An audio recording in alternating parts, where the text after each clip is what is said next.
Kita mulai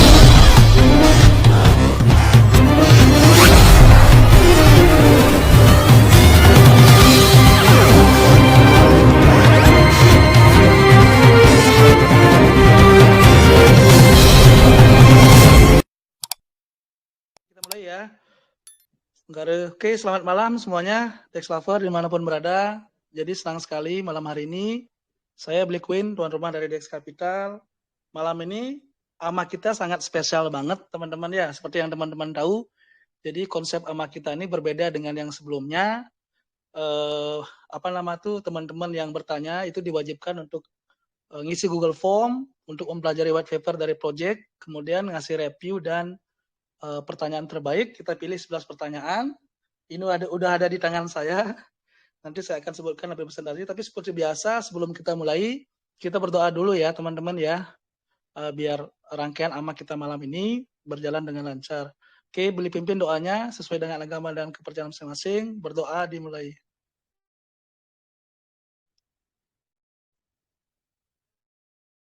Doa selesai. Oke, langsung aja mungkin waktu dan kesempatan saya persilakan buat Bro Eji.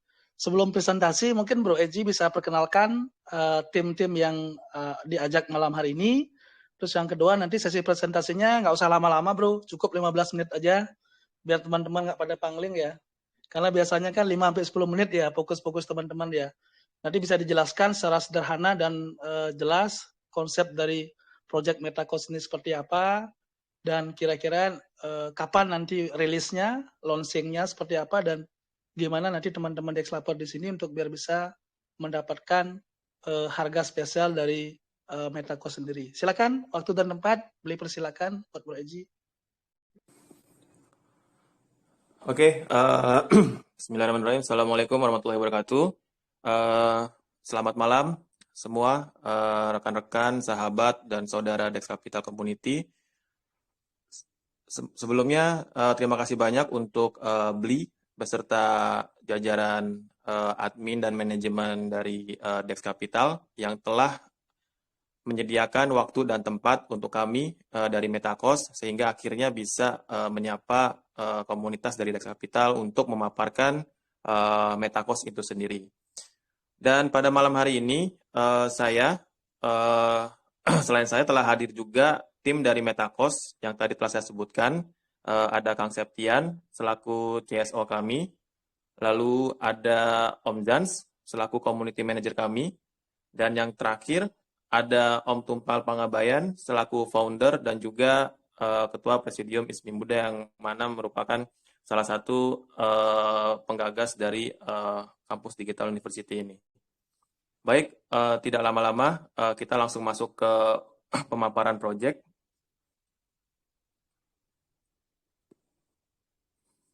Jadi mungkin yang teman-teman ketahui kenapa dari MetaCost sendiri itu ingin mengambil pengembangan Metaverse.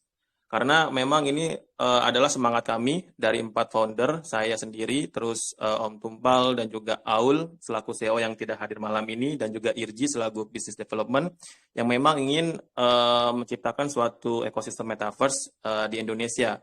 Karena seperti yang kita ketahui, Metaverse di Indonesia baik di luar juga itu sudah di depan mata seperti itu. Dan ini adalah BOD kami, ada 5 ya, saya, Om Tumpal, Aul, Diki, dan Irzi. Next. Dan kami sendiri adalah berbentuk company bernama PT Metaverse Ecosystem Digital Indonesia, yang mana merupakan perusahaan startup platform yang sekarang ini spesialnya adalah di Metaverse Ecosystem Building. Dan company visi kami adalah menciptakan dan mengembangkan kehidupan yang terbarukan di Indonesia. Seperti itu. Dan ini adalah legalitas proof kami. Next.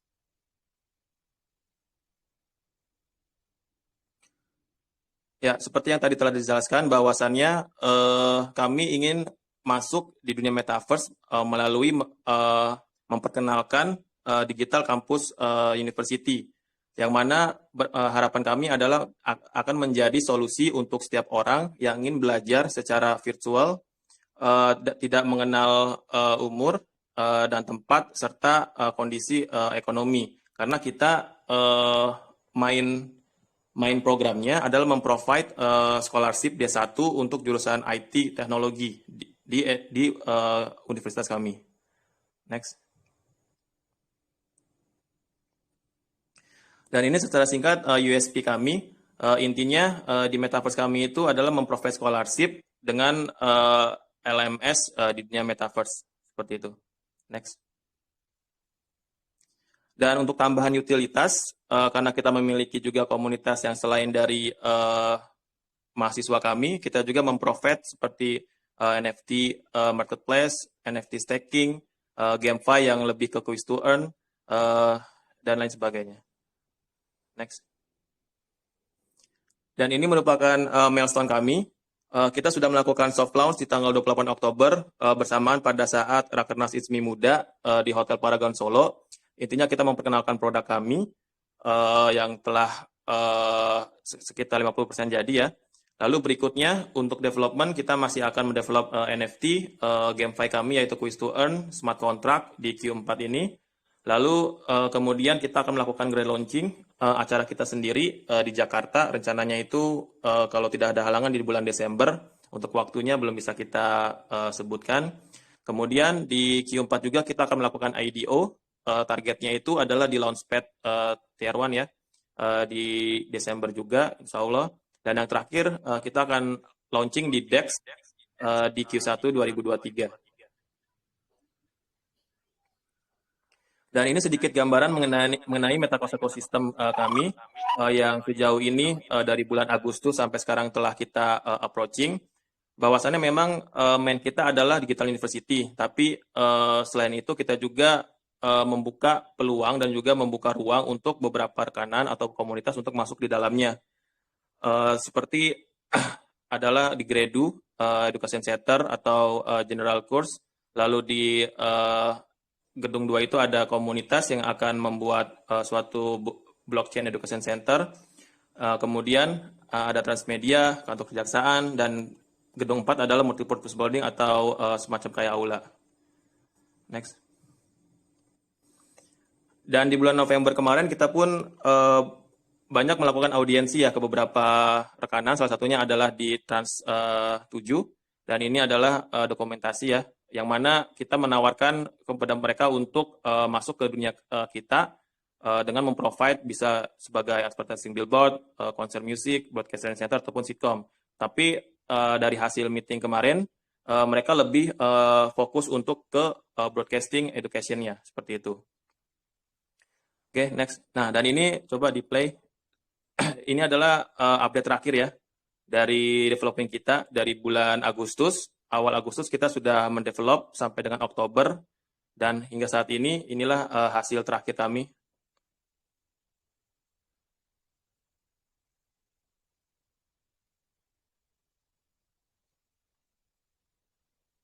Nah, ini adalah yang kita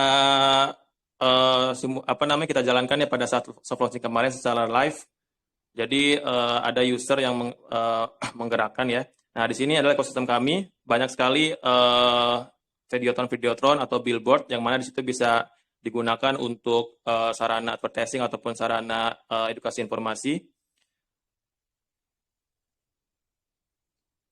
Dan banyak gedung-gedung yang tadi sudah saya jelaskan juga ya. Untuk sekarang hanya ada 4 yang aktif. Nah, ini kita masuk ke gedung pertama. Ini adalah Education Center atau main buildingnya dari Digital University. Di sini banyak kelas-kelas, dan kita masuk ke kelas kelompok atau kelas kreatif. Di situ pun ada ini ya, cepet kali ya, dicepetin ya. Ya, ini ada tempat belajarnya. Nanti di situ selain bisa interaktif, bisa juga melalui layar yang ada di kelas tersebut.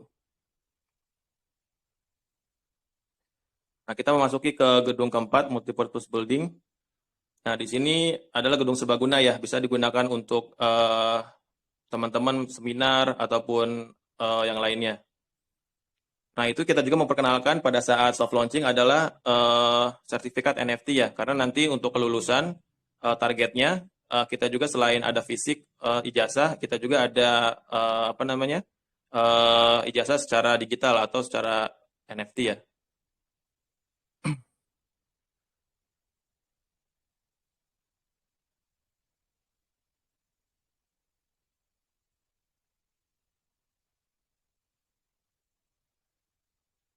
Oke.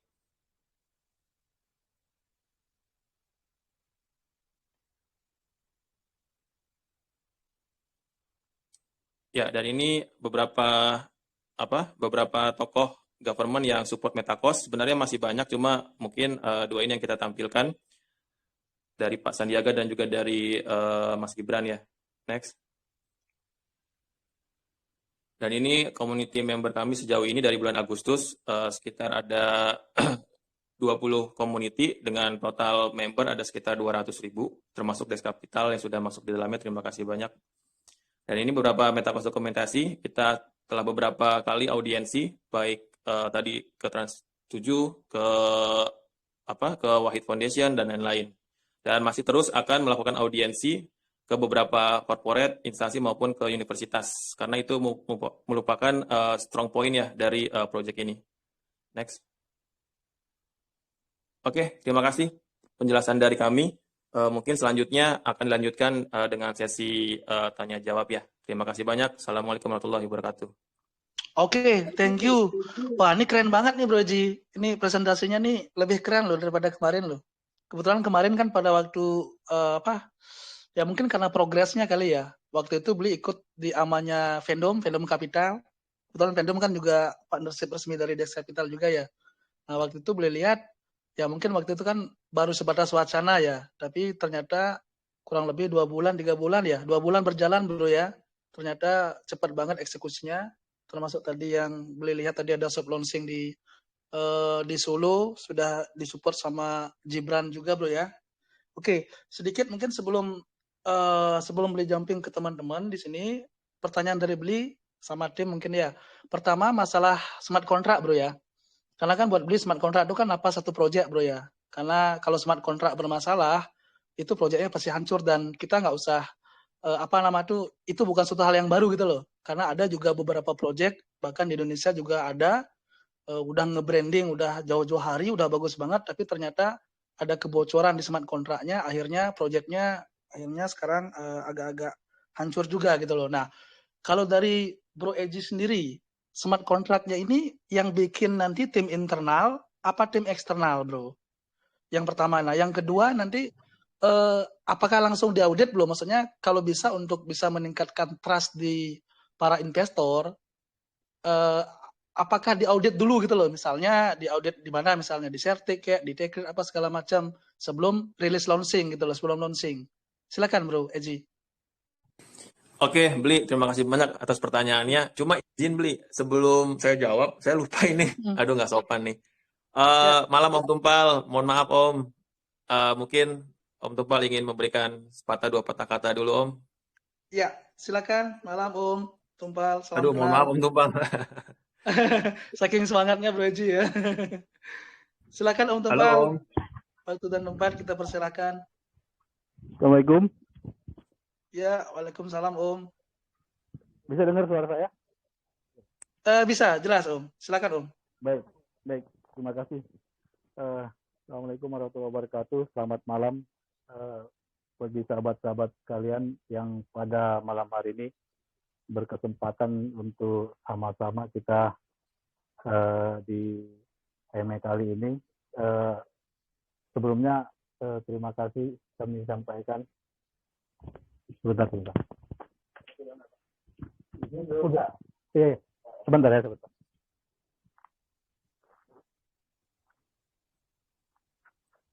Oke, sambil menunggu, mungkin pertanyaan pertama untuk smart contract tadi ya. Sebenarnya sih untuk dari tim itu memang ada namanya? Ada. Halo Om? Ya bentar. Saya lagi. Oh ya, oke, saya lanjutin ya. Oke. Nah, coba lanjutin dulu. Ya, ada tim yang memang memiliki kemampuan untuk mengkreasi atau mendevelop smart contract tersebut. Cuma memang karena saya bukannya ingin tidak menggunakan sumber daya yang dimiliki. Cuma pertimbangan saya adalah lebih baik itu untuk bekerja sama dengan pihak eksternal. Dalam hal ini adalah software house, yang mana setelah kita screening itu sudah masuk ke mengkerucut ya, itu dengan Lightdeck sih, seperti itu. Nah itu kita ada beberapa kali pertemuan untuk membahas mengenai kemungkinan kerjasama untuk developing smart contract beserta ini ya, jadi tidak hanya smart contract saja, tapi bertanggung jawab juga untuk nantinya apa namanya secara ekonomik ya, karena kan kita punya use case, yang mana use case tersebut adalah tadi sudah disebutkan juga ada earningnya, dan otomatis nanti akan mempengaruhi juga value dari token itu sendiri. Nah makanya diperlukannya sistem peredaran supply yang beredar di lingkungan MCOS token itu, ekosistemnya. Nah itu nanti kita bersama dengan Lightdeck seperti itu. Cuma mungkin finalisasinya adalah di bulan ini. Nah nanti kalau misalnya itu udah oke, kita sudah mulai garap itu di awal Desember sih. Karena kan mungkin kalau smart contract nggak terlalu lama sih daripada pengembangan GameFi dan Metaverse-nya. Seperti itu sih Om. Itu dari saya. Berarti Dan informasi juga, yang kemarin di Bali itu berarti valid Om ya, soalnya kan beliau udah ketemu dua emang di kali Bali tuh kenapa? sama si Bro Beli? Andrew. Ya Oh Bro udah Andrew ya? sempat Udah ada sounding juga. spill ya? Iya. Oh Sudah iya skill iya. juga. Makanya kan beliau mau reconfirm lagi sama Bro Eji. Kalau emang Iya. itu udah confirm berarti ya oke lah, good lah gitu loh. Karena kan logikanya kalau kita bisa Iya. berkolaborasi tapi kenapa harus berkompetisi ya? Cuman kembali lagi Bro, Iya. kalau bisa smart contract itu kan sangat rentan sekali Bro. Setuju nggak Bro? Jadi apa-apa yang Setuju. semua itu tertuang di sana gitu loh Bro.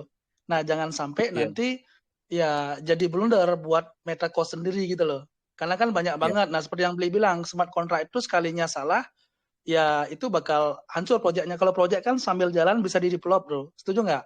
Misalnya Setuju. develop ini, ternyata ya istilahnya sambil jalan ada ide lain lagi untuk istilahnya kembangkan proyek lain lagi. Itu nggak masalah. Tapi kalau dari smart contract, ya sekalinya itu bermasalah, ya harus ganti migrasi smart contract gitu loh. Nah, terus kaitan Iya, dengan benar. masalah auditnya gimana nanti, Bro? Nah, kalau audit kemarin sih memang kan namanya kita kerjasama pasti ada packaging ya, package ya. Nah, Heeh. itu memang term and condition dari Lightdeck emang sudah harus masuk ke audit sih, gitu. Jadi Oke, ya kalau auditnya sudah pasti Certik sih dari mereka gitu kan. Nah, itu udah siap. sesuai gitu. Karena mereka pun nggak mau kalau misalnya nggak langsung audit. Seperti itu. Ya, thank Ya. you. Wah, ini keren ya, teman-teman Dex Lover ya. Ini sepertinya kita udah bisa bongkar satu spill dari MetaCost malam hari ini. Ya mungkin baru disonding di sini kali, Bro ya. Masalah masalah kolaborasi dengan Lightdeck untuk pembuatan smart contract, karena kita tahu bersama juga Lightdeck juga punya satu ekosistem yang bisnis konsultan, blockchain konsultan ya kalau nggak salah, Bro ya. Jadi nanti di Iya, sana iya. juga terus yang kedua gini Bro, kita tahu bersama ya walaupun tadi Bro tidak tampilkan di slide bahwasanya MetaCost Project ini kan kalau kita lihat bersama ya mudah-mudahan apa yang ada tertera di white papernya itu semua bisa dieksekusi Bro, betul nggak? Nah kita tahu bersama bahwasanya backers dari MetaCost ini kan salah satunya adalah dari Danamon sama BRI Bro, setuju nggak? Nah, kita tahu Iya. bersama lah, secara kapital kan sangat besar sekali. Nah, cuman di sini ironisnya adalah kenapa dari MetaCost sendiri itu membuka seed funding Bro ke publik. Padahal secara backers kan sudah sangat meyakinkan Bro, secara kapital sudah sangat besar. Tapi kenapa harus membuka seed funding lagi Bro? Apakah nanti Iya. nggak akan istilahnya berimpact negatif tadi terkait dengan persepsi yang berkembang di publik? Silakan Bro. Oke, jadi kalau untuk masalah kita melakukan raise funding ya, baik beberapa sales round, IDO, private maupun seed ke beberapa community, itu tak lain tak bukan memang adalah salah satu cara untuk juga menarik hype dan juga crowd untuk ke MetaCost itu sendiri itu Om. Nah, untuk nominalnya sendiri itu juga adalah berkaitan dengan kemampuan kita untuk nanti kalau misalnya itu tidak ke-fill, itu kita masih sudah masuk ke anggaran dalam sisi likuiditas seperti itu. Itu yang kedua. Dan yang ketiga, kalau untuk BRI dan Danamon dan lain-lain, itu memang secara sistem kerjasama tidak semuanya itu menguncurkan dana seperti itu. Jadi ada misalnya contoh kayak misalnya Berdanamon. Nah, itu nanti akan masuk pada saat ini udah listing. Nah, dia nanti mengambil untuk kerjasamanya dalam nasabah mahasiswa-mahasiswanya seperti itu. Nah, dari situ Oke. barulah dia bisa chip in seperti itu. Nah, untuk dari apa sih namanya? BRI. Dari Lintas Arta itu pun kita ada kerjasamanya juga gitu kan. Lintas Arta itu kan adalah jaringan ya. Nah, Iya. nanti bisa bawa berapa nih bisnis Metakos itu ke Lintas Arta. Nah, di situ nanti ada hitung-hitungannya secara apa namanya?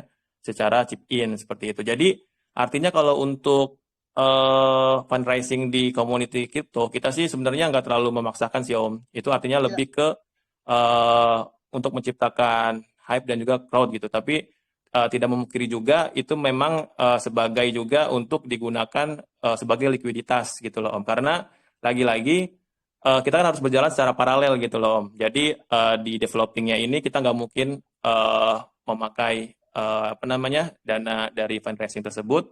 Nah, kita menggunakan dana dari beberapa rekan real business gitu. Karena sejauh ini pun kita masih terus approaching sih. Besok saya juga ada meeting dengan Tolus Global Holding.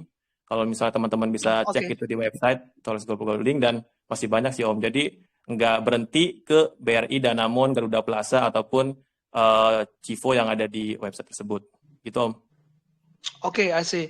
Berarti bentuk kolaborasinya nggak melulu tentang dari kapital bro ya, tapi nanti dari user kan, dari apa nama itu, dari produk mereka juga. Oke, thank you Bro Eji, sangat detail sekali, jelas sekali. Mudah-mudahan teman-teman di sini yang hadir juga bisa dapat pencerahan juga, karena di luar sana juga banyak yang mempertanyakan ini bro, makanya beli angkat di sini gitu loh. Ya, sebelum lanjut dari tim yang lain, Om Jimmy, Om Adib, silakan. Kalau ada pertanyaan, satu aja masing-masing. Karena ini antusiasnya banyak banget loh, tumben banget bro. Ini kita perdana 30 pertanyaan yang masuk. Tadi bagus-bagus banget semua pertanyaan sama reviewnya. Cuman ya ini juga salah satu cara kami untuk mengedukasi teman-teman di sini bahwasanya ketika teman-teman masuk satu proyek itu harus baca dengan baik-baik white paper-nya, roadmap-nya, apa yang mereka mau jalankan, tahu nggak? Sehingga teman-teman tidak salah masuk proyek gitu loh. Nah, jadinya tadi pertanyaannya bagus-bagus banget, cuma ada beberapa yang mungkin dia karena kelupaan atau dia nggak baca white paper-nya sehingga di reviewnya dia kosong atau nggak ada gini, sehingga ya kita prioritaskan bagi teman-teman yang sudah memberikan review dengan baik. Nanti beliau akan bacakan reviewnya, sedangkan pertanyaannya wajib dibacakan oleh teman-teman tadi yang terpilih. Silakan Om Jimmy. Malam Om Satu Li. pertanyaan aja Om. Ya. Waduh, Halo, saya Om. ada 5 pertanyaan Om Li. Satu aja Om, nanti habis waktunya. Nanti aja kalau kita nego lah, ini kan karena memang amannya tadi singkat ya penjelasannya, jadi butuh penjelasan yang lebih sih, saya 2 aja gitu. Oke, siap. Nah, yang pertama saya mau nanya mengenai community-nya Om. Ini udah lama saya dapat informasi, tapi community-nya saya lihat nggak ada pergerakan sama sekali. Yang Om lihatin tadi tuh gambar, chart itu saya pikir bukan community yang di building sendiri, tapi itu partnership kebanyakan. Itu yang pertama. Yang kedua saya lihat di white paper. Di white paper itu ada yang mengganggu ya. Ini mengganggu saya gitu.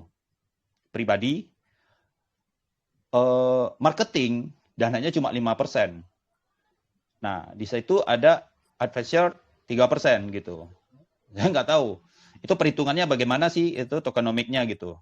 Karena bagi saya kayak gini, kita ada di kripto. Marketing itu jelas.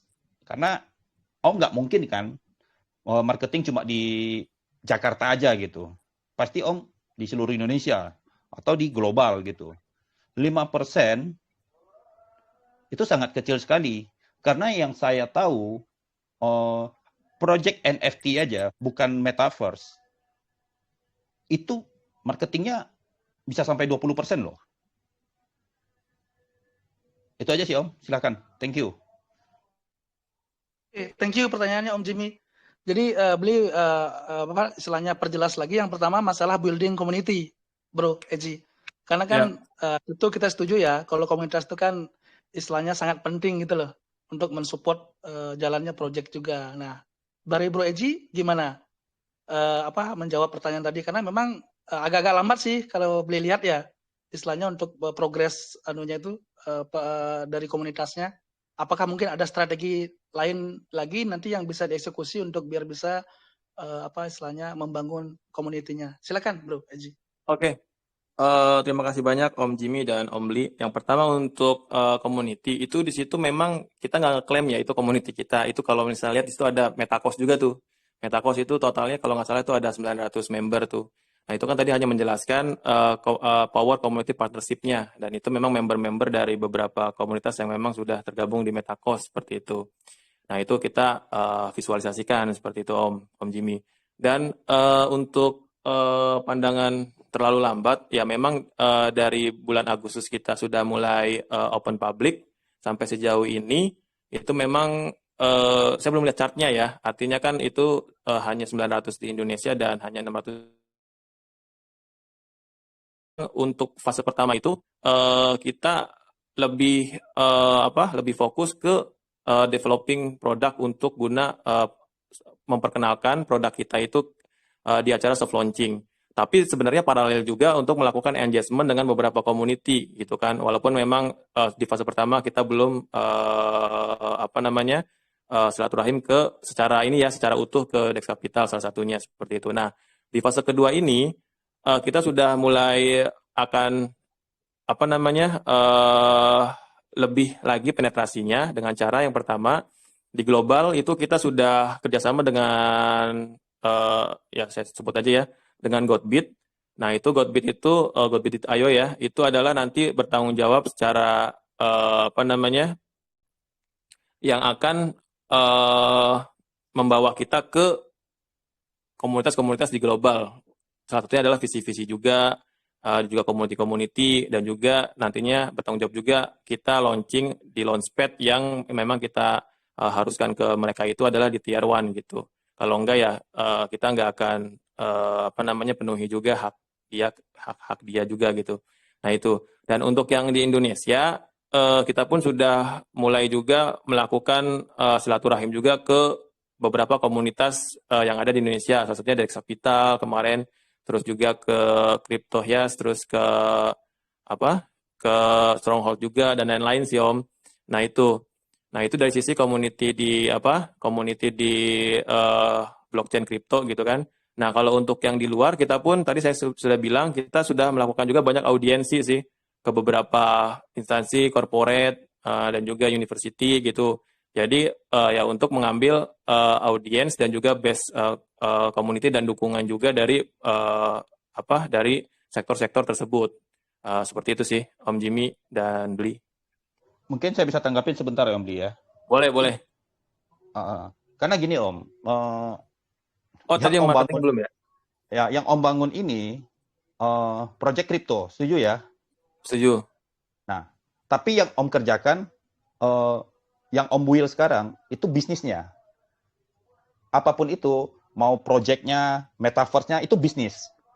Sedangkan yang akan menjalankan bisnisnya ini, orang-orang pemain kripto. Nah, ini yang nggak ada gitu. Jadi nggak akan balance nanti. Orang mungkin akan mengenal, tapi di luar orang yang bermain kripto. Nah, ini aneh. Bagi saya ini nggak seimbang gitu. Om main ke kampus, yang di kampus itu belum tentu main kripto.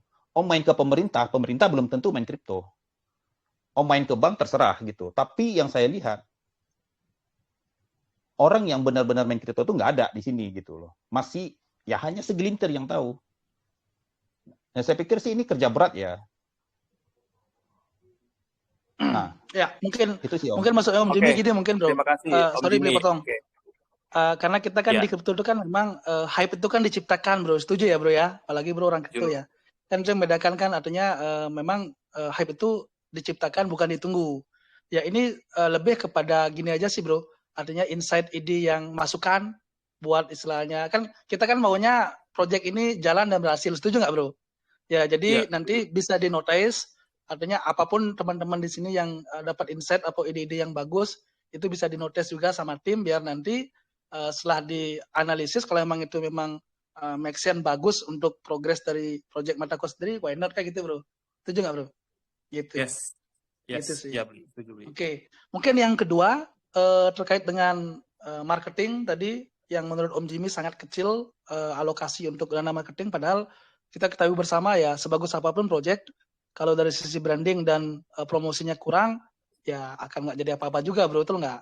Nah, kalau dari bro sendiri gimana bro melihatnya? Karena dari segi komposisi tokenomic 5% untuk marketing sih memang terlalu kecil ya. Itu gimana? Atau mungkin dari bro Eji ada punya pandangan lain lagi, atau strategi lain lagi? Silakan. Oke. Ya, sebelum saya jawab, Om Septian mau jawab? Om Halo, Om Eji Sep. aja. Oh, saya Om aja. Eji. Ya, jadi kalau untuk tokenomic itu sebenarnya juga sudah hasil ini ya, pastinya hasil diskusi dengan tim, termasuk dengan CSO saya juga dan juga beberapa advisor gitu. Nah, kalau misalnya korelasinya itu adalah kekhawatiran untuk nantinya marketing ini tidak berkembang, menurut saya pribadi ya Om ya, itu mungkin tidak ya, karena pada saat kami propose project ke Om Tumpal, itu kita itu tidak ada sama sekali itu artinya memasukkan item marketing atau item tax dari income dari trading gitu loh. Nah, saya lebih memasukkannya itu bagaimana kita mendapatkan income itu dari beberapa sektor kerjasama yang kita dapatkan untuk mengisi ekosistem di MetaCost, terus advertising, terus yang ketiga juga ya dari scholarship program yang kita sebagai underlying kita itu gitu loh. Nah, itu poin-poin tersebut yang nantinya akan menjalankan roda perusahaan sampai dengan 5 tahun ke depan. Karena waktu saya ajukan ke Om Tumpal itu adalah program kerja atau RAB itu sampai dengan fiscal year 2027. Jadi sebenarnya Digital University ini bukan suatu hanya produk MetaCost itu saja, produk company kita, tapi nanti ada lagi dari sektor pariwisata ada, dari sektor broadcasting ada. Cuma itu setelah ini sudah diterima oleh masyarakat, jadi sudah secara produk juga sudah jalan. Nantinya kan untuk pengembangannya itu lebih mudah, baik nanti dari sisi ke pariwisata ataupun ke broadcasting, seperti itu sih Om. Itu sih jawabannya mungkin ya, semoga menjawab ya. Mungkin saya tanggapin ya Om ya. Iya. Jadi kalau Om kasih RAB-nya 5 tahun, 2022-2027 dengan 5%, berarti rata-rata 1 tahun 1,25% ya untuk dana marketing. Bukan. Sorry Om, itu marketing itu kan Om maksudnya tokenomic bukan sih Om? Iya. Tokenomic kan. Nah, tadi yang saya bilang itu untuk tadi kan Om kan korelasinya adalah tokenomic 5% itu khawatirnya tidak bisa merunning project sampai dengan mungkin setahun atau 2 tahun atau 3 tahun. Nah, tadi saya jawab itu kita sebenarnya nggak mengacu sama ini Om, sama marketing itu gitu loh. Jadi untuk sebagian besarnya dana untuk developing itu adalah dana dari real project-nya itu Om nantinya yang akan terbangun dari ekosistem MetaCost ini gitu loh Om. Nah, mungkin kalau misalnya untuk dana marketing itu ya paling nanti mungkin ya kalau misalnya pun kita pakai Om ya, kalaupun kita pakai Om ya nanti mungkin bisa hanya buat buyback atau nanti bisa buat ya mungkin nanti PR di beberapa media di kripto gitu kan atau apapun itu gitu loh. Mungkin digunakannya ke arah sana. Cuma kalau ke arah pengembangan project baik produk kita ataupun yang lainnya yang membutuhkan dana besar itu saya nggak mengacu ke dana marketing yang ada di tokenomic itu Om. Seperti itu. Oke, jadi kan gini Om. Thank you bro. Mungkin dari Om Jimmy ada masukan nggak kira-kira Om? Kasih insert aja Om Jimmy. Ya, kita ini bisa gambaran ke ini gambaran Om ya. Ya. Om, ini project belum menghasilkan gitu. Menghasilkan belum tentu dalam 1-2 tahun ini. Tapi biaya yang Om keluarkan itu sudah sangat besar. Akhirnya dana marketing yang Om pakai, karena Om harus seimbangkan kan antara bisnisnya untuk mendapatkan keuntungan supaya bisnisnya jalan dengan tekanan publik nanti nih, progresnya gimana. Makanya saya pikir ini nggak akan seimbang. 5% untuk kriptonya, hanya untuk buyback. Sedangkan Om tahu Om,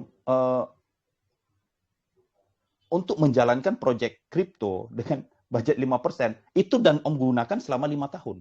Berarti yang saya hitung 1,25% gitu. Nah, mungkin coba Om hitung lagi deh.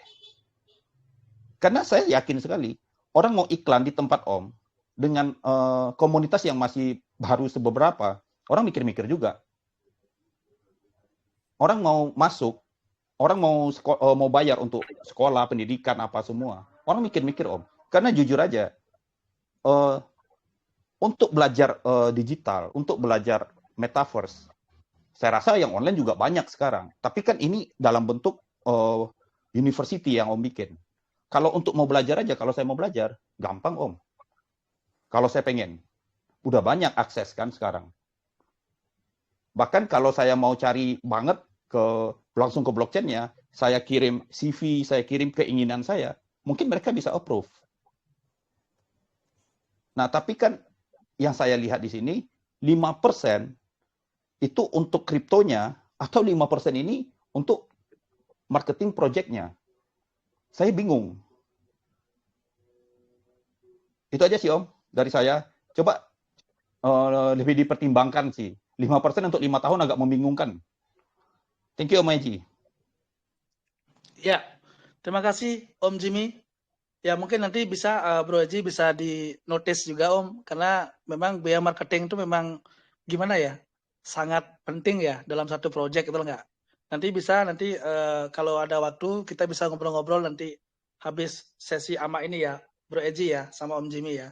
Thank you Om Jimmy masukannya juga. Sekarang kita langsung jumping ya teman-teman ya ke pertanyaan teman-teman Dex Lover. Yang pertama ada dari Ed Samarawardana ya.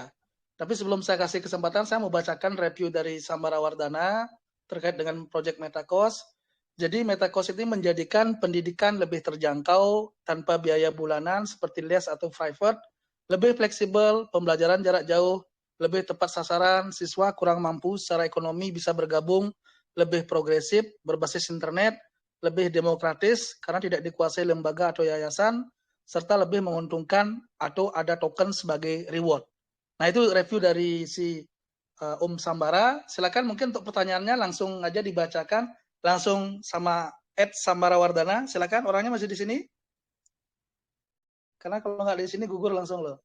Halo, malam Om Samarawardana. Tadi saya lihat ada di sini nih. Ya Om, open mic-nya Om Samarawardana.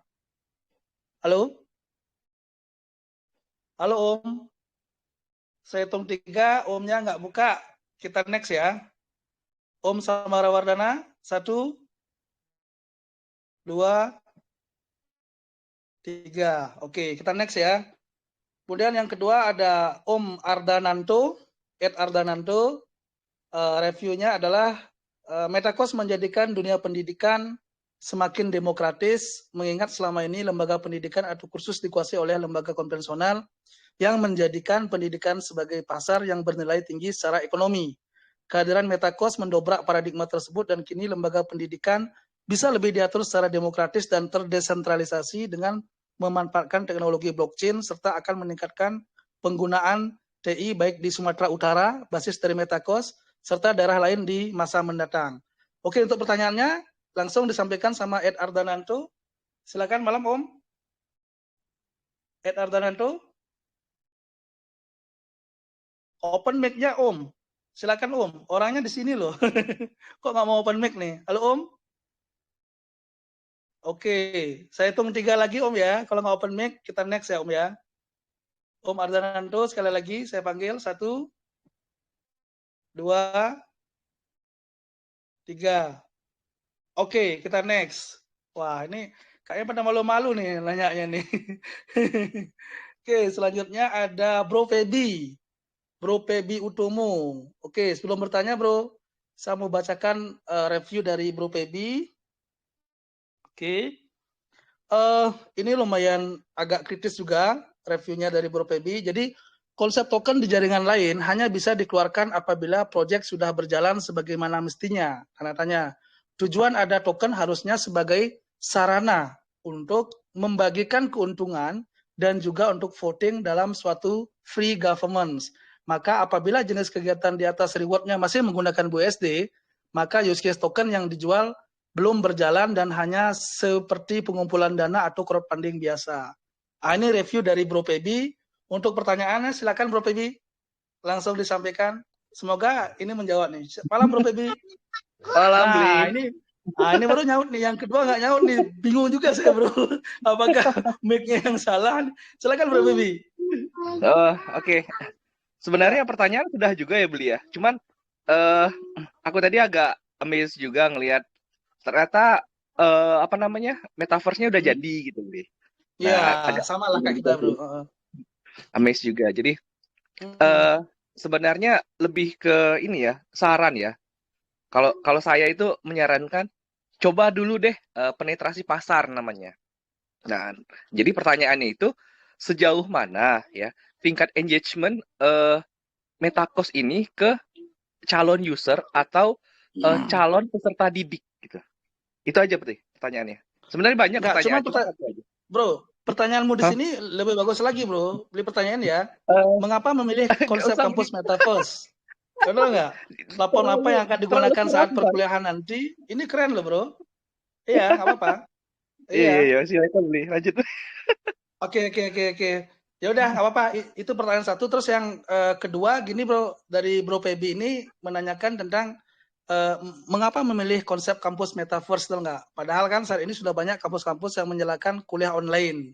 Platform apa yang akan digunakan nantinya, dan korelasi token MetaCost terhadap kegiatan operasional project. Ya mungkin 1-2 aja kali ya. Yang tadi satu korelasi tadi, terus mengapa memilih konsep kampus Metaverse? Silakan Bro Eji. Oke. Ya. Ya, yang pertama kenapa memilih kampus Metaverse?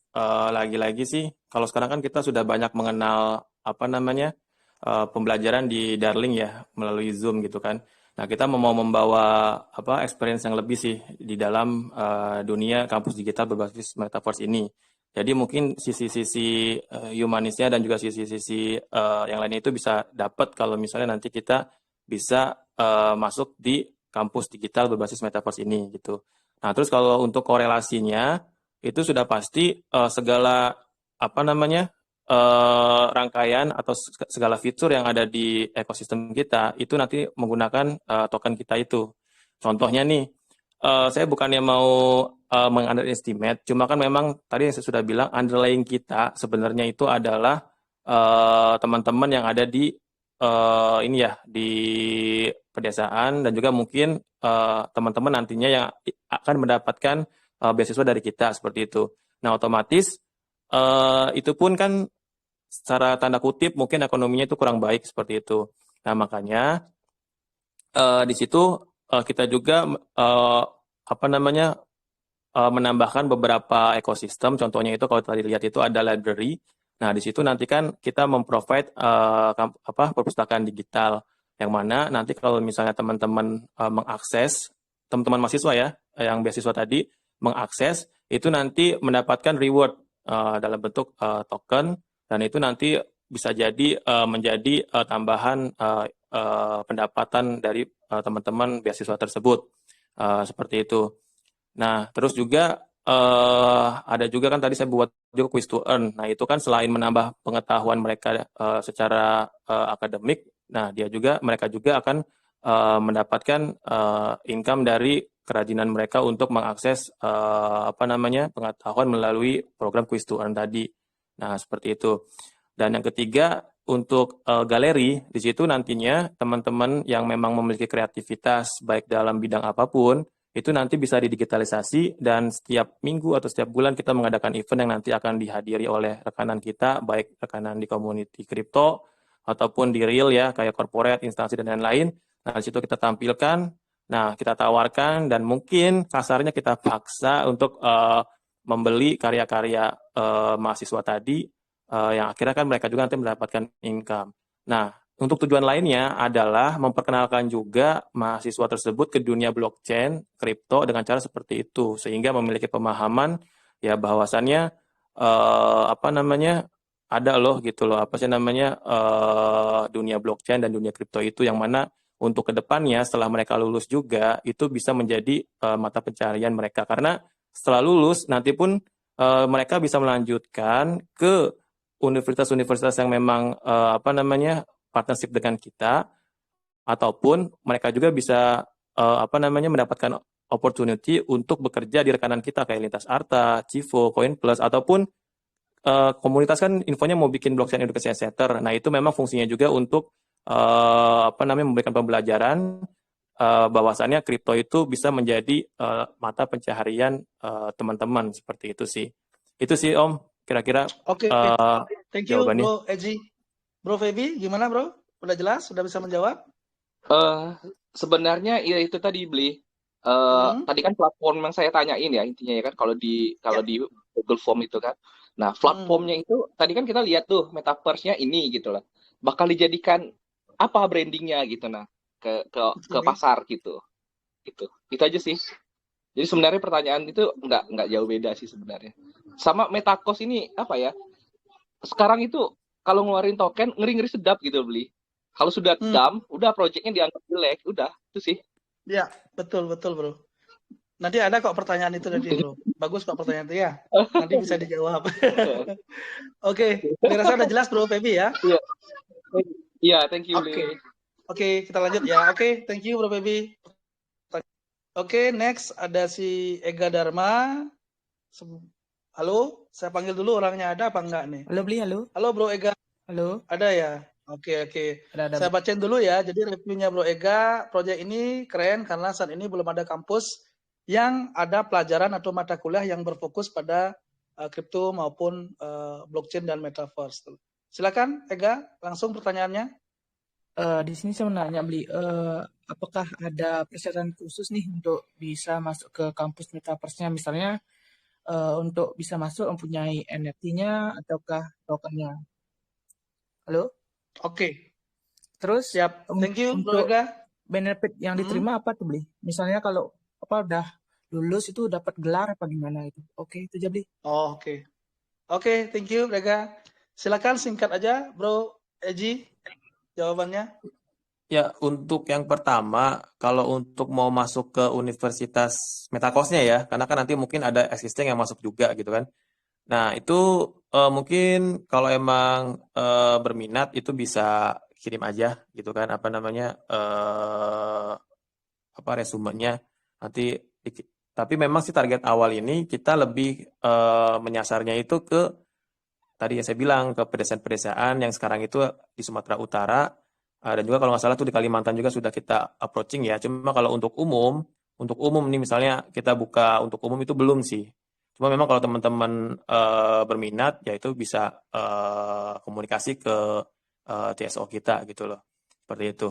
Terus yang kedua, tadi kalau lulus ya kita mendapatkan ijazah fisik dan juga tadi sudah saya ceritakan juga itu mendapatkan ijazah yang digital dalam bentuk NFT seperti itu. Nah, terus yang ketiga, untuk masuk ke ekosistemnya ya sudah pasti harus memiliki ini ya avatarnya ya dalam bentuk NFT seperti itu. Nah, apalagi tadi beli ya? Oke, yang menarik gini Bro, kita tahu bersama Bro ya, kalau di Indonesia ini kan susah banget Bro untuk cari literasi dan mentor yang paham tentang dunia blockchain dan kripto. Setuju nggak Bro? Nah, kira-kira nanti tenaga pengajarnya nanti dari mana lo dapatkan deh Bro? Terus sertifikasinya mereka seperti apa Bro?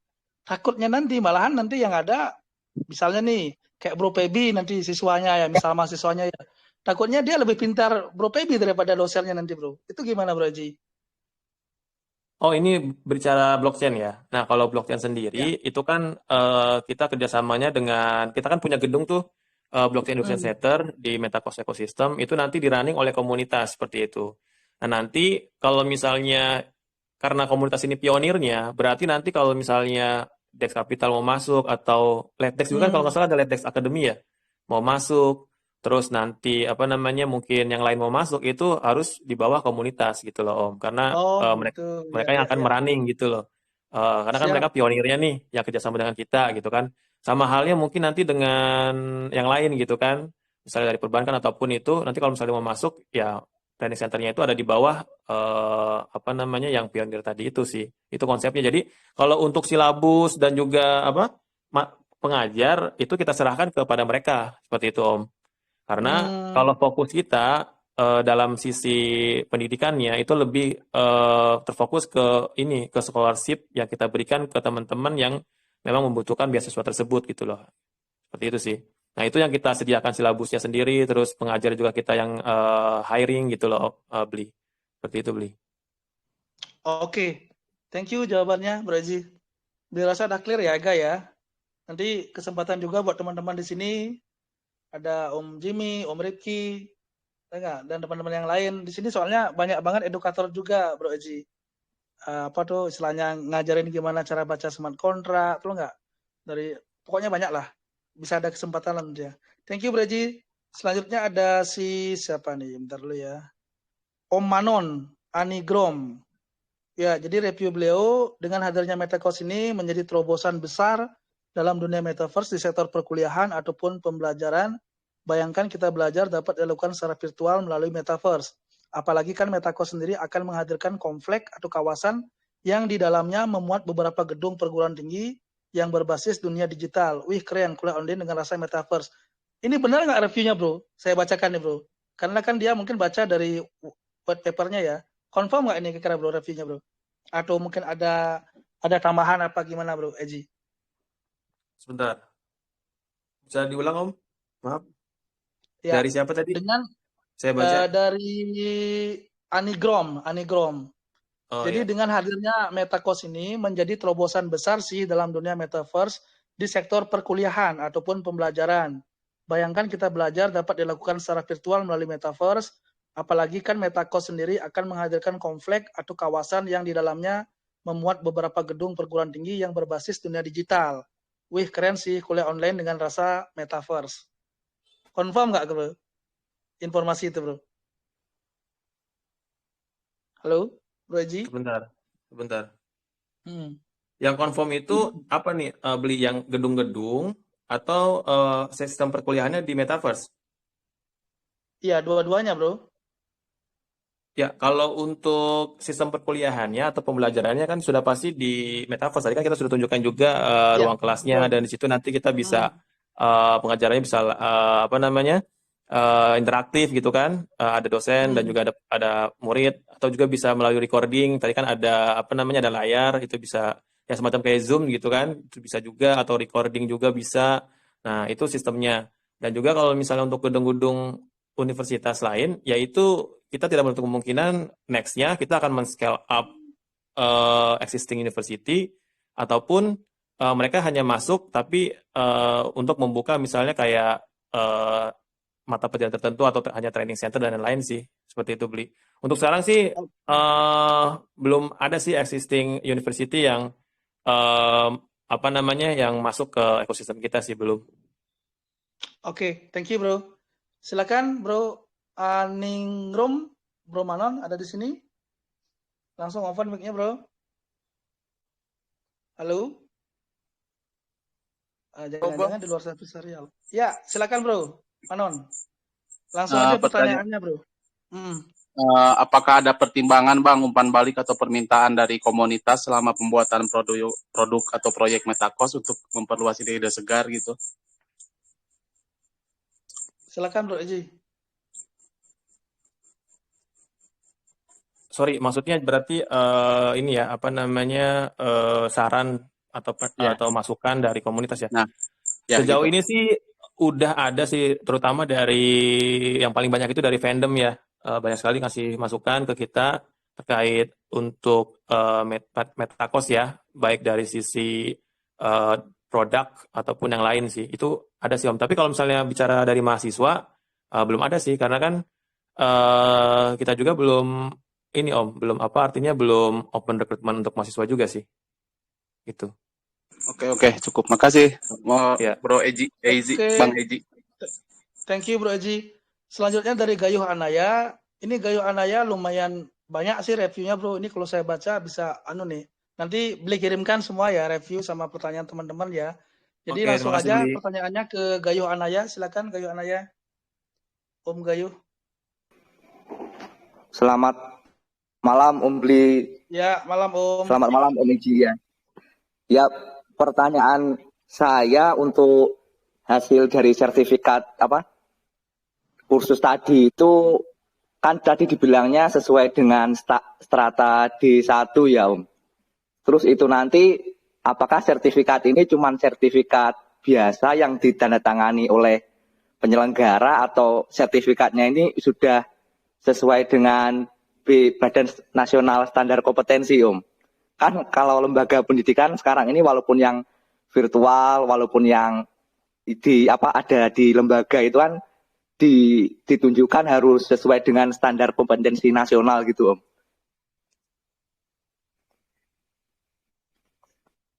Ya, Terima kasih, silakan Bro mungkin Eji. itu saja dari Oke, saya ya. Ya, thank you terima pertanyaannya Om kasih. Gayu. Oke. Ya, Ini singkat aja mungkin jawabnya Bro. ya, siap. Om Tumpal ingin memberikan ini Om tanggapan. Baik, terima kasih atas pertanyaannya. Sertifikat yang diberikan kepada lulusan mahasiswa itu sudah pasti sesuai dengan aturan yang ada. Makanya sebenarnya, mohon maaf tadi saya sampaikan dulu dari awal sistem yang akan dilakukan dalam proses perkuliahan di Metaverse. Memang nanti semua sertifikat, ijazah itu akan sesuai dengan aturan dan perundang-undangan yang berlaku, khususnya mungkin melalui Kemenristek. Jadi persis tidak ada yang ditinggalkan dalam aturan itu. Makanya dalam saat ini ISMI Muda sedang proses pengurusan izin untuk PDCI, Politeknik Digital Cendekia Indonesia. Karena begini, sekaligus saja ya saya sampaikan dulu secara singkat agar nanti tidak mengulang pertanyaan ke belakang. Awalnya yang menjadi filosofi kenapa ISMI Muda melahirkan gagasan soal kampus digital berbasis metaverse. Yang pertama itu adalah hasil riset ISMI Muda menunjukkan bahwa setiap tahun angka keterimaan di kampus itu tidak lebih dari 35%, bahkan 20%, bahkan ada yang di bawah 20%. Artinya, kalau maksimal 35% setiap tahun angka keterimaan lulusan SMA sederajat, itu artinya ada 65% setiap tahun anak yang lulus SMA itu berpotensi menjadi pengangguran. Inilah ruang kosong yang sebenarnya ada di ruang pendidikan di Indonesia. Maka ISMI Muda melihat ruang kosong ini yang menjadi sebuah agenda khusus agar 65% ini kalaupun tidak bisa dibersihkan minimal dikurangi sampai 20 sampai 25%, 20 sampai 25%, maksimal mungkin bisa ke 35%. Inilah yang menjadi catatan kita sehingga kita memikirkan bagaimana cara menjangkau 65% di seluruh Indonesia. Maka tentu menjadi pelajaran berharga dari pandemik adalah pelajaran sistem daring, kuliah sistem daring. Tapi kita tahu persis bahwa daring akhirnya menghasilkan juga tingkat serapan pengetahuan mahasiswa yang daring, yang kuliah daring itu juga hanya 30%. 70% lagi hanya masuk, login, habis itu tidak didengarin, dan segala macam, dan seterusnya. Jadi tingkat perkuliahan daring itu sangat menjenuhkan, dan mungkin tingkat keberhasilannya hanya 30%. Maka kita berpikir bagaimana agar ketika orang kuliah online, tapi dia terus aktif dalam proses perkuliahan tanpa meninggalkan mata kuliah yang sedang dipelajarinya dalam proses online tersebut. Maka pilihannya adalah hasil diskusi kita dengan teman-teman di Metakos adalah bagaimana melakukan proses pembelajaran berbasis metaverse, atau segampangnya bagaimana kuliah online serasa main game. Jadi kalau kuliah online itu serasa main game, mungkin mereka yang masuk login itu tidak akan meninggalkan perkuliahan. Jadi itu yang menjadi dasar utama kenapa kita harus sampai kepada berbasis metaverse. Kemudian kenapa juga kita minta teman-teman di Metakos untuk mengelola sistem ini agar bisa bernilai bisnis. Karena target kita ke depan adalah bagaimana mencerdaskan anak bangsa. Target kita adalah bagaimana mengurangi 65%. Maka harus ada juga sisi bisnis yang bisa dilakukan selain dari mengharapkan dari mahasiswa. Itu yang menjadi tugas utama dari teman-teman di Metakos. HIPMI Muda sedang berkomunikasi dengan seluruh bupati di Indonesia, dimulai dari Sumatera Utara, dan kini sudah merambah ke Kalimantan Selatan. Hasil komunikasi kita dengan para bupati, maka salah satu adalah target kita menjadikan setiap desa di wilayah masing-masing akan mengirimkan perangkat desanya untuk masuk kuliah di kampus digital kita, khusus administrasi digital desa. Karena desa memiliki dana desa yang secara pelaporan dana desa mereka dituntut juga secara digital. Maka kita meminta atau kita ber-MOU nanti dengan bupati bahwa setiap desa mengirim satu stafnya untuk kuliah di kampus digital berbasis metaverse tadi, khusus nanti jurusan administrasi desa. Dan pada saat mereka mengirim mahasiswa staf desanya, maka pada saat yang bersamaan HIPMI Muda memberi 4 beasiswa kepada anak desa agar ada percepatan di desa soal informasi digital. Pemerintah juga sekarang sedang menggalakkan namanya program bakti. Kominfo khususnya bergerak masuk ke desa-desa yang tidak terakses internet, lalu memberi ruang dan memberi akses internet.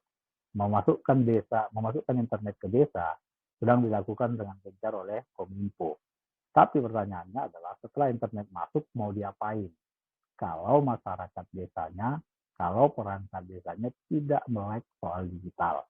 Maka disinilah ruang yang diambil bekerja sama dengan bupati agar nanti ketika dari perangkat desa belajar di kampus digital, pada saat bersamaan anak desa ditampung secara beasiswa oleh HIPMI Muda agar proses percepatan transfer knowledge kepada desa soal digital bisa dilakukan secara bersamaan. Kemudian itu satu sisi. Kemudian sisi yang kedua adalah bahwa proses belajar di kampus digital itu tidak ubahnya proses apa yang terjadi di kampus existing. Jadi yang kita rubah itu adalah cara belajarnya. Katakanlah belajar soal katakan mata kuliah kewirausahaan. Ketika dosen mengajarkan soal kewirausahaan, maka kalau dia tadinya langsung bertatap muka, maka kita rubah proses pembelajarannya dengan sistem digital. Itu yang kita lakukan. Jadi yang berubah itu bukan pelajarannya, tapi proses belajarnya. Jadi kita maka kenapa melakukan komunikasi dengan kampus existing? Karena memang setelah D1 nanti, mereka mungkin akan ingin setelah bekerja, mereka akan ingin melanjutkan D3 atau S1. Maka kampus existing lah menjadi tempatnya. Nanti kita akan membangun kerjasama dengan kampus existing tersebut agar proses perkuliahan di mata kuliah atau jurusan tertentu bisa dilakukan secara digital berbasis metaverse. Karena tidak semua juga pelajaran atau jurusan di kampus itu bisa dilakukan secara metaverse atau secara digital. Jadi ada yang harus wajib tatap muka.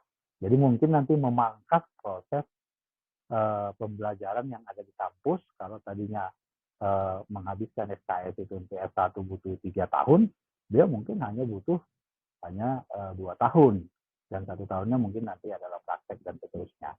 Itu pemahamannya secara utuh agar teman-teman bisa melihat bahwa proses yang ada di metaverse itu adalah proses pembelajaran yang dari tatap muka dirubah menjadi proses digital yang berbasis metaverse. Itu terkait thank dengan you Om Tumpal. Ya, terima kasih banyak penjelasannya. Ya, terima kasih. Oke, kita jumping ya. Ya, ada ke Dr. Elvis. Silakan Dr. Elvis. Pertanyaannya. Masih di sini Dr. Elvis? Halo, Dr. Elvis. Oke. Kita next ya, Dr. Elvis. Kayaknya mic-nya Ki. Coba lihat Ki. Halo Ki. Sudah dibuka. Sudah dibuka. Oke. Silakan Dr. Elvis. Halo? Oke, yaudah kita next ya. Ada Abah Kingzo, silakan Abah Kingzo. Halo, selamat malam. Langsung aja pertanyaan Ya, saya. langsung aja Om. Ya, biar nggak lama-lama. Itu kan di website resmi Metakos, saya melihat bahwa Anda menjelaskan bahwa distribusi token kan telah solid dan terstruktur. Serta Anda yakin bahwa hal tersebut mengurangi potensi dam dan memastikan pertumbuhan harga. Nah, bisakah Anda menjelaskan mengapa hal tersebut, mengapa demikian gitu? Terus lalu kenapa Anda begitu yakin? Dan bila ternyata harga dam dan tidak bisa naik, bagaimana cara Anda mempertanggungjawabkannya? Terima kasih. Wah, ini pertanyaannya menggigit banget nih, Abah ini. Silakan, Abah pulang dari desa ya, Abah ya. Silakan Bro Eji. Udah jelas pertanyaannya, Bro? Berarti singkatnya itu seberapa yakin harga nggak dam gitu ya Om ya? Ya, Nah, terus yang kedua, kalau misalnya dam, bagaimana pertanggungjawabannya seperti itu ya? setuju. Pas. Ya, siap. Ya mungkin Om CSO mau bantu jawab tanggapannya, Kang Septian.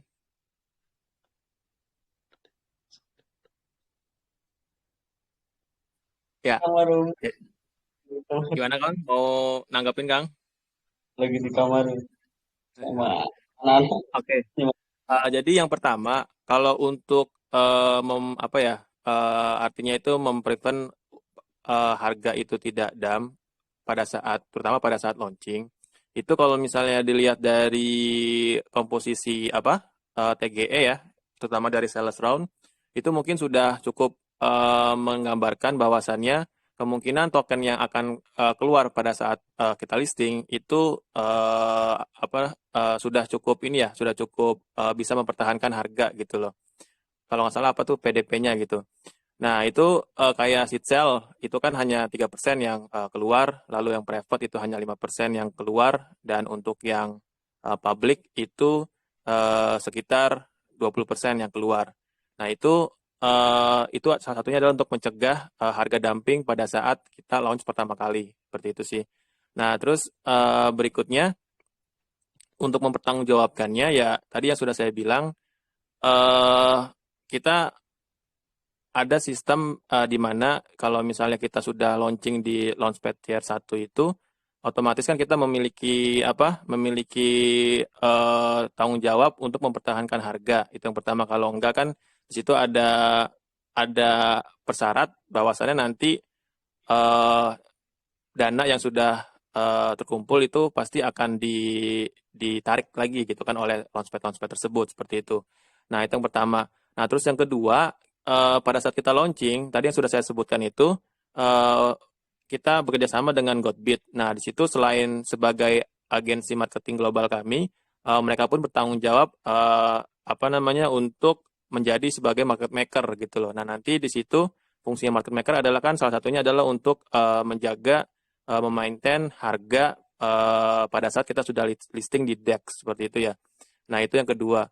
Dan yang terakhir, yang ketiga, ini mungkin secara responsibel atau secara pernyataan dari kami bahwasannya kita memiliki tanggung jawab untuk menjaga harga juga dengan cara buyback, seperti itu. Kita pun sudah mempersiapkan kemungkinan hal tersebut, dan kita juga sudah menyiapkan dana ataupun cara untuk melakukan buyback, seperti itu sih. Oke, terima kasih. Oke, terima kasih. Oke, thank you jawabannya Bro Eji. Makasih pertanyaan Abah.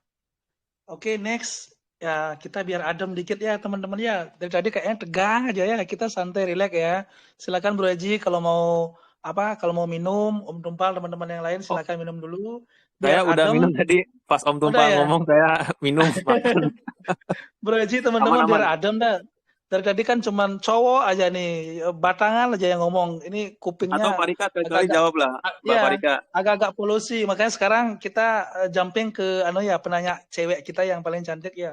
Ada Sis Tata, silakan Sis Tata. Oke, halo Beli, selamat malam. Kan adem banget. Silakan adalah pertanyaannya. Sebenarnya aku lupa nanya apa di formnya itu kan. Jadi aku ganti, boleh kan ya Beli? Iya, silakan. Sorry. Oke. Ya, silakan Teteh. Pertanyaannya itu untuk sistem belajarnya nantinya akan kayak terus-menerus belajar lalu lulus atau di akhir sesi pembelajaran akan ada semacam kuis atau ujian yang menjadi syarat kelulusan. Dan nanti kita bakal dapat gelar apa ya? Itu aja sih. Kalau Oke, guru thank kan you, Sis gelarnya Tata. SPD gitu. Oh gitu. Kalau ini gelarnya apa nanti gitu ya? Iya, Sarjana kepo juga. blockchain. Oke, thank you Sis Tata. Silakan mungkin siapa yang mau menjawab? Bro Eji apa Om Tumpal? Silakan. Kalau untuk D1 kan tadi saya sudah jelaskan ya, profit kita itu adalah D1 untuk jurusan komputer terapan. Nah, otomatis kalau misalnya nanti teman-teman nggak lanjut seperti Om Tumpal bilang misalnya ke existing university, ya otomatis gelarnya itu adalah D1 atau AP ya, ahli pratama komputer sih, APkom. Jadi kan seperti itu. Benar nggak Om Tumpal? Silakan Om Tumpal Baik, mau menambahkan, monggo. D1 seperti yang saya APkom kan? jelaskan tadi, yang saya jelaskan tadi bahwa proses dalam perkuliahan tidak ada bedanya, sistem dalam perkuliahan tidak ada bedanya dengan kampus existing, baik secara gelar akademik yang diraih, yang berubah adalah prosesnya.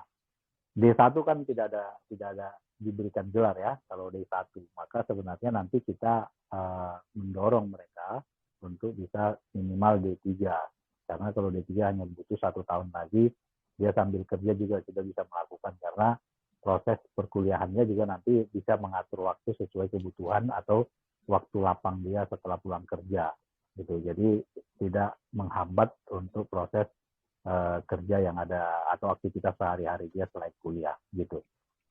Untuk gelarnya Om Tumpal, gelarnya nanti apa kira-kira? Udah ada bayangan nggak? Nah, kalau D1 kan tidak punya gelar ya. Kalau D1 secara akademik tidak ada gelarnya. Nggak ada gelarnya. Jadi, ya. Oke, siap. Di kampus juga, bahkan D1 itu kan hanya hanya vokasi, sifatnya vokasi, jadi keahlian. Paling nanti dia hanya ada sertifikat khusus terkait dengan keahlian yang dia fokusin di jurusan D1 tersebut. Gitu. Oke. Om Bli. Nah, terus gini lagi Bro Eji sama sama Om Tumpal. Ini kan konsepnya metaverse. Nggak ada planning rencana nih untuk istilahnya berkolaborasi dengan, ya kita tahu bersama ya, kalau sekarang kan ada PT WIR tuh dengan Nusa Metanya. Nah, itu kan istilahnya mereka sangat serius sekali gitu loh untuk menggalakkan proyek metaverse dan siap berkolaborasi dengan proyek-proyek yang ada metaverse-nya. Itu nanti gimana? Ada nggak istilahnya kesempatan mungkin chance untuk kolaborasi dengan mereka, Bro Eji mau menumpang? Ya, kalau untuk kerjasama dengan PT WIR ya, memang kan PT WIR itu salah satu bisa dibilang company yang sudah lebih awal ya memperkenalkan metaverse seperti itu ya. Nah, mungkin ada ya Om ya, cuma untuk saat ini kita lebih untuk mengeksistensikan dahulu ekosistem kita gitu loh Om. Nah, nanti pada saat kita sudah sudah muncul ke publik, nah itu mungkin nanti baru kita bisa membuka poin-poin kolaborasi yang bisa dilakukan antara sebutannya ya, company-company yang memang bergerak di bidang yang sama dengan kita, seperti itu sih Om. Seperti itu. Oke. Karena gini, kalau saya tahu untuk WIR itu kan memang sudah memprovide itu kampus digitalnya ya, yang di BINUS ya kalau nggak salah ya. Nah, cuma untuk secara haki itu kita lebih dulu mendaftarkannya gitu. Om Tumpal mungkin bisa menjelaskan seperti itu kan. Jadi walaupun kita belum muncul ke permukaan, tapi sebenarnya kita udah dari di in behind ini, tadi Om Tumpal bilang kita sudah gerilya kemana-mana ke Kalimantan, Sumatera Utara, bahkan di Pulau Jawa pun di Solo terutama itu kan kita sudah masuk juga gitu. Memang kalau dari sisi PR kita memang belum segencar PT WIR atau yang lain seperti itu sih Om. Cuma kalau secara penetrasi di aktual sebenarnya kita sudah lakukan juga gitu loh Om, seperti itu. Ya, siap. Karena kabar baiknya ya teman-teman WIR juga ada di Desk Capital, Bro. Ya, siapa tahu nanti bisa berkolaborasi. Barusan tak lihat juga ada menghadiri amannya juga. Oke, thank you bro pertanyaannya. Selanjutnya kita jumping ke Om Kriptosan. Silakan Om Kriptosan. Terima kasih Om Bli. Sama-sama Om. Silakan Om, langsung Om. Ya, pertanyaan saya ini Om Tumpal sama tim. Yang pertama itu, apakah benar Pak Sandiaga Uno ini berada di belakang proyek ini ya? Atau jangan-jangan cuma mau buat FOMO gitu? Karena ada rumor beliau tidak terkait dengan proyek Metakos. Mohon untuk klarifikasinya ya terkait hal tersebut ya. Terus yang kedua, kenapa Metakos ini masih mengadakan masih mengadakan seed sale dan pre-sale ya? Padahal sudah didukung backer yang besar dan bahkan ada 2 bank lokal yang seharusnya dana dari para backer ini sudah cukup untuk membiayai proyek ini tanpa menggalang dana dari seed sale ataupun pre-sale. Terima kasih Om. Oke, thank you. Mungkin langsung aja Beli jawab. Yang kedua, pertanyaannya udah Beli tanyakan di awal bro. Tadi mungkin lu telat ya, jadi nggak usah dijawab. Yang pertama aja, yang masalah Pak Sandi Uno benar nggak? Ini benar-benar istilahnya mensupport proyek ini? Apa itu cuma sebagai bahan FOMO aja? Silakan Bro Eji. Ya, untuk yang pertama juga sebenarnya sudah ditanyakan awal kita open ya, itu pertanyaannya sama banget. Nah itu memang kalau untuk masuk secara tim itu enggak. Cuma kalau misalnya untuk support dan juga sebagai advisor dalam sisi university-nya, bagaimana cara untuk kita membentuk suatu komunitas di situ, itu beliau support gitu loh. Dan itu pun secara ofisial maksudnya Om Tumpal itu sudah mengirimkan secara official letter juga ke beliau. Nah, terakhir juga kan saya kirim di grup itu adalah bukti percakapan ya melalui WhatsApp antara Pak Sandiaga Uno dengan Om Tumpal untuk membahas mengenai Metakos ini atau kampus digital berbasis metaverse. Jadi kalau untuk join secara utuh enggak, tapi kalau misalnya support terhadap program Metakos itu iya, seperti itu. Mungkin Om Tumpal ada tambahan? Ya, baik. Ini kan Metakos ini atau kampus digital ini memang sejak awal kita dirikan ingin melakukan kolaborasi sebanyak mungkin ke semua pihak, semua stakeholder, termasuk ke Mas Sandi. Jadi Mas Sandi ini kan sahabat sama saya, jadi secara program, apa-apa yang program yang ada di ISMI selalu saya sounding kepada beliau terkait yang hubungannya dengan bidang beliau, ekonomi kreatif. Jadi dalam beberapa saat kita pernah berdiskusi soal bagaimana menciptakan sebuah pola baru dalam mengelola pariwisata secara kreatif. Jadi dia memberi challenge kepada kita, mampu nggak ISMI Muda buat sebuah perkuliahan yang lebih kreatif, khususnya bagaimana mengelola pariwisata kita ke depan agar lebih kreatif gitu. Jadi tidak hanya menggunakan sistem yang ada sekarang, tapi lebih kepada masuk kepada wilayah-wilayah kekinian. Maka ketika kampus digital ini sudah mulai berbentuk, saya akan sounding ke beliau. Bahkan dalam sounding WA saya sampaikan bahwa secara resmi saya sudah bersurat untuk meminta beliau adalah menjadi salah satu advisor dari kampus digital ini, dan itu beliau meresponnya dengan baik dan sangat senang. Makanya muncul video testimoni beliau, itu bentuk dukungan konkret beliau bahwa ide metaverse ini bisa dikembangkan.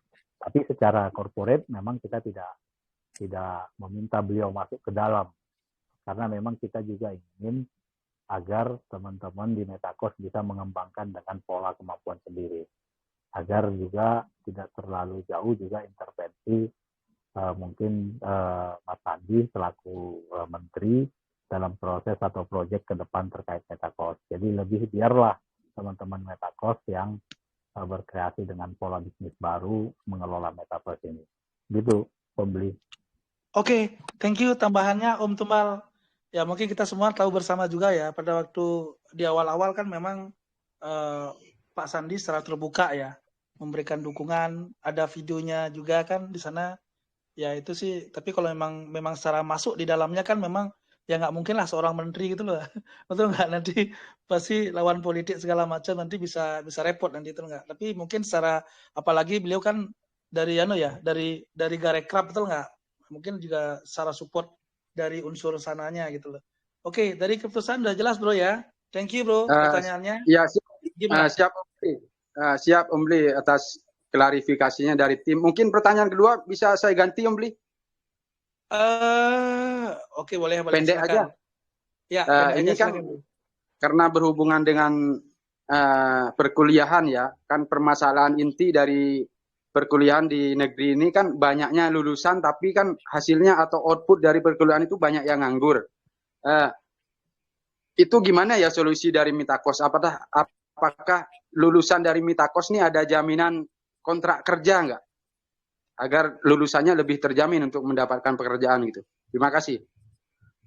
Ya, thank you. Tadi sepertinya udah dijelaskan dikit baik. juga. Silakan Om Tumpal. Baik Om Kripto, bahwa gini, filosofi awalnya tadi sudah saya sampaikan bahwa adanya Metakos ini adalah untuk mengurangi 65% pengangguran yang terjadi ketika tamat SMA. Lalu ketika tamat SMA dia kita beri kuliah 1 tahun dengan harapan dia kita beri skill. Kita beri skill, sisi lain memang kita kerjasama dengan beberapa corporate. Itu akan kita salurkan ke sana. Tapi yang kita harapkan sebenarnya tidak di situ. Lebih kepada agar tamatan-tamatan ini nanti dengan skill yang ada bisa menciptakan lapangan kerja. Kita akan mendorong potensi desa itu diangkat. Contoh, ketika internet sudah masuk di desa, lalu teman-teman yang sudah masuk kuliah di kampus digital ini, setelah dia lulus di satunya tadi, dengan pengetahuan digitalnya yang baru, dia bisa meng-create atau mengangkat apa sumber daya alam yang ada di desa, atau apa UMKM yang ada di desa. Karena dalam sisi lain nanti juga akan melahirkan sebuah produk yang kerjasama dengan UMKM namanya Plaza UMKM. Maka Plaza ini nanti akan menampung semua produk-produk UMKM di setiap desa.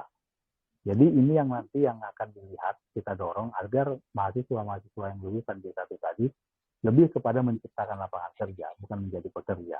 Baik itu seperti kalau saya lupa nama daerahnya di Jawa itu ada namanya satu daerah khusus dia menjadi marketing dari produk. Jadi satu desa itu semua masyarakatnya bekerja pegang handphone doang, jadi admin sebuah produk. Jadi satu produk A dibayar umpamanya 500.000 dia sebulan untuk menjadi admin produk A tersebut. Tapi dia bisa menerima sampai 10 produk. Jadi dia bisa menjadi 10 admin dalam 1 bulan bersamaan. Jadi artinya dia sudah punya gaji 5 juta di situ dengan hanya menjadi admin gaji modal handphone. Saya lupa namanya di desa mana di Pulau Jawa itu. Jadi itu yang saya bilang tadi agar nanti lulusan lebih kepada kita dorong agar dia bisa lebih mandiri dan bisa berkreasi menciptakan lapangan kerja. Walaupun sisi lain kita beberapa corporate yang kerjasama Icon Plus, Lintakarta, Tipo itu juga memang membutuhkan tenaga kerja yang lulusan yang kita tadi. Tapi tidak mungkin itu menampung semuanya. Karena target kita adalah bicara Indonesia, bicara 65% dari yang tidak keterima di kampus tadi. Itu Om Kriptoson dan Om Bli. Ya, oke. Makasih tambahannya Om Tumbal. Gimana? Udah Terima jelas kasih, bro, Om. Kriptoson? Siap, udah clear, Om. Udah clear ya? Oke, thank you. Ya, oke. Selanjutnya ada siapa nih? Ini menarik banget nih. Nggak kerasa 1,5 jam loh. Tapi karena ini hot, kita lanjut lagi ya teman-teman ya. Silakan, ini ada Om Joseph Willis. Silakan Om Joseph. Pertanyaannya Om. Si Bang Blikoin, Ya. Bang Tumpal boleh tanya, kalau kita kolaborasi dari Metakos sendiri dengan Metavos itu kolaborasinya dalam bentuk gimana itu? Soalnya yang kita tahu kan Metakos kan udah gede sih memang, cuman kan ada sisi-sisi tertentunya yang bisa kita ambil atau gimana? Terima kasih. Ya, sama-sama. Silakan dari Bro Eji atau Om Tumpal yang mau respon. Mungkin Eji, Maaf, tadi pertanyaannya kolaborasi Metacos dengan Metacos, saya yang tangkap gitu ya? Ya, kolaborasinya dari Metaverse sendiri dengan Metacos kita. Itu kolaborasinya bagaimana? Apa yang bisa didapat dari Metaverse untuk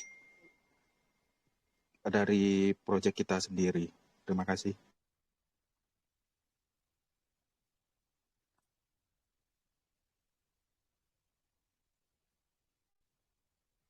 Ya, Bro Eji, suaranya nggak kedengeran. Ya, saya belum. Saya lagi mikir beli. Maksudnya tadi, Oh maaf gitu. nih. Ya, Soalnya saya kurang paham. Artinya Metaverse itu apa ya? Kolaborasi antara Metacos dengan Metaverse. Kalau nggak salah tadi saya dengar kan ada kerjasama dari Metacos-nya dengan Metaverse, dengan produk Metaverse kan? Kalau begitu, kalau boleh diklarifikasi kalau saya salah, terima kasih. produk Bro, maksudnya yang bakers lu kan ada tuh tadi dijelasin. Nah, itu mungkin bentuk kolaborasinya seperti apa? Misalnya kayak tadi kan lu jelasin tuh yang masalah BRI dan Danamon itu dari apa? Dari usernya mereka, kemudian dari Oh, Lintas apa itu. gitu. Yang itu loh. Seperti apa Maksudnya bentuk kolaborasinya? kolaborasi dengan ini, dengan apa? Dengan partner ya. Kalau misalnya tadi, kalau untuk dengan partner ya itu banyak ya kalau apa namanya item-item yang bisa dikolaborasikan gitu kan. Contoh, misal kayak tadi saya sebutkan dengan Lintas Arta gitu kan, dia kan penyedia jaringan seperti itu. Nah nanti ya pada saat Lintas Arta support kita seperti itu, nah berarti kan kita harus ada feedback ke mereka.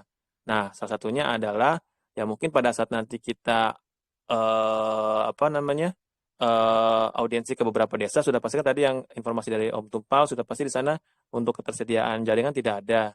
Nah disitulah nanti kita support Lintas Arta agar mendapatkan apa namanya project atau bisa dibilang MOU dengan beberapa desa tersebut untuk nantinya pembangunan jaringan itu akan disupport oleh Lintas Arta seperti itu.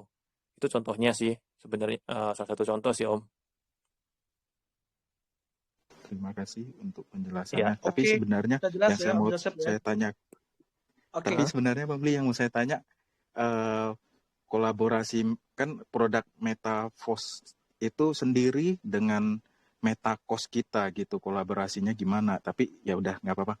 Terima kasih. Terima kasih. Ya, sama-sama Om Joseph. Nanti untuk lebih jelasnya bisa Om Joseph nanti bisa join di grupnya Metacos ya.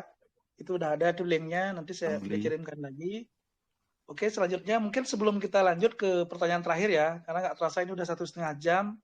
Mumpung ada Bro Pamungkas di sini. Halo, malam Bro Pamungkas. Malam Bro. Bisa dengar suara Beli Bro? Malam Bro Pamungkas. Wah, ini lagi deh mungkin. Nah, ini kebetulan Bro Pamungkas ini salah satu tim inti dari Weir Group, dari Nusa Meta Bro, Eji. Nanti ya bisa ngobrol-ngobrol lah. Kebetulan kemarin udah ketemu di Bali sama Beli, itu konsepnya bagus banget dan mereka siap untuk berkolaborasi dengan proyek khususnya yang di Indonesia, yang di serius menggarap Metaverse, bisa berkolaborasi dengan dari Nusa Metanya gitu loh Bro. Oke. Gitu mungkin ya. Mungkin pertanyaan terakhir dari Dr. Elvis masih di sini. Silakan Dr. Elvis. Kalau enggak mungkin dari Bro Ron ya. Ini ada Bro Ron juga tadi ngisi juga. Silakan Bro Ron, pertanyaan terakhir. Silakan Bro. Iya, Bli, siap. Terima kasih. Malam Om Eji. Dari aku ada mau nanya sih tentang programnya si kampus. Aku sudah lihat white papernya, ada beberapa universitas. Kalau dari rencana si Meta sendiri, ada universitas besar yang sudah ternama belum ya dari sisi teknologinya yang akan nanti collab sama si Metacos? Itu aja. Makasih. Oke, makasih pertanyaan Bro Ron. Silakan Bro Eji.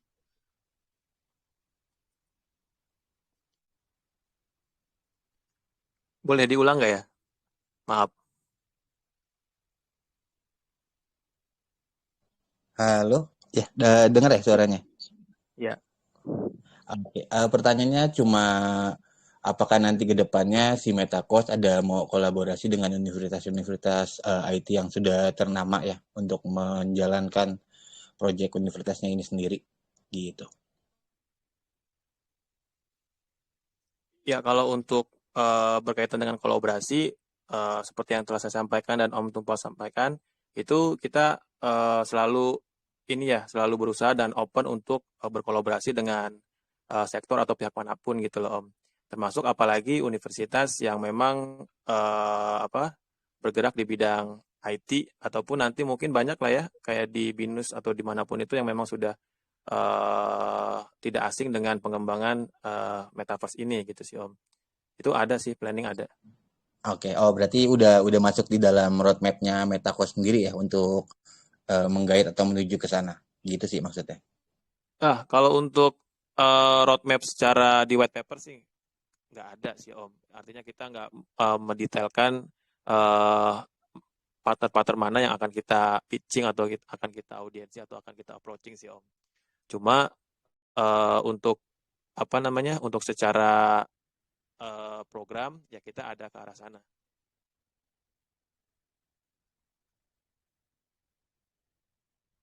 Oke, makasih jawabannya. Oke, terima kasih Bro Ron pertanyaannya. Makasih Bro Eji. Ya, nggak kerasa kita 1,5 jam udah ya teman-teman Dex Lover ya. Jadi sebelum beli akhiri, silakan closing statement dari Bro Eji sama Om Tumpal sama tim. Monggo.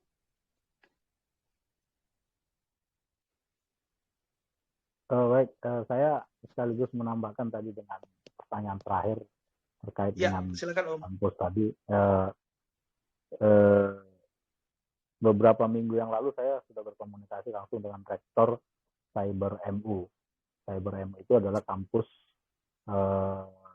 digitalnya Muhammadiyah, dan kita akan ketemu nanti untuk mengkerucutkan komunikasi.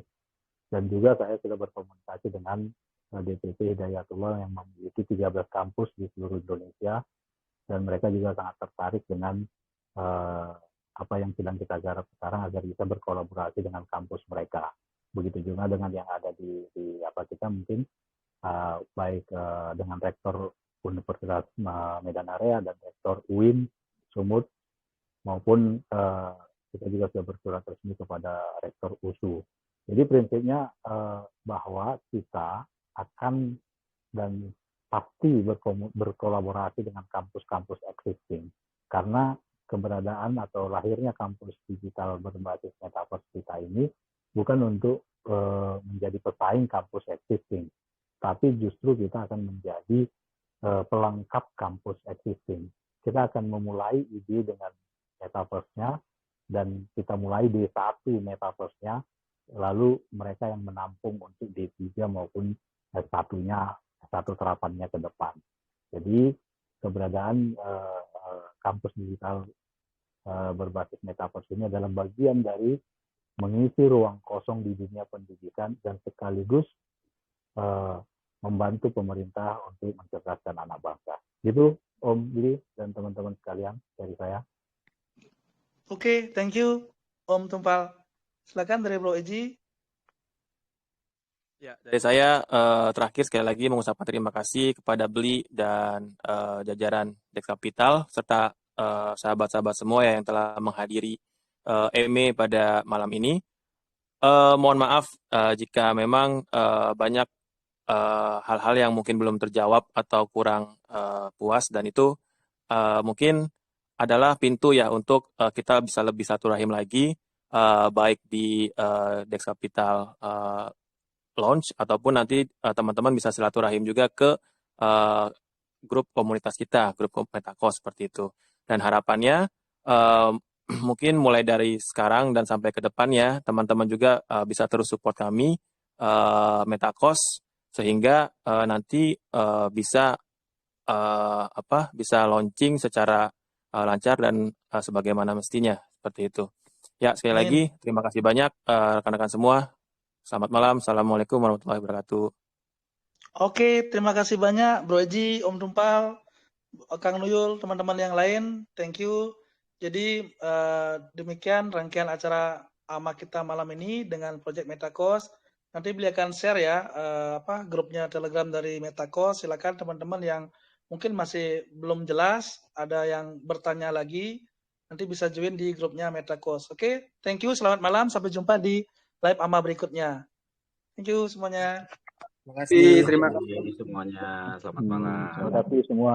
Pembeli.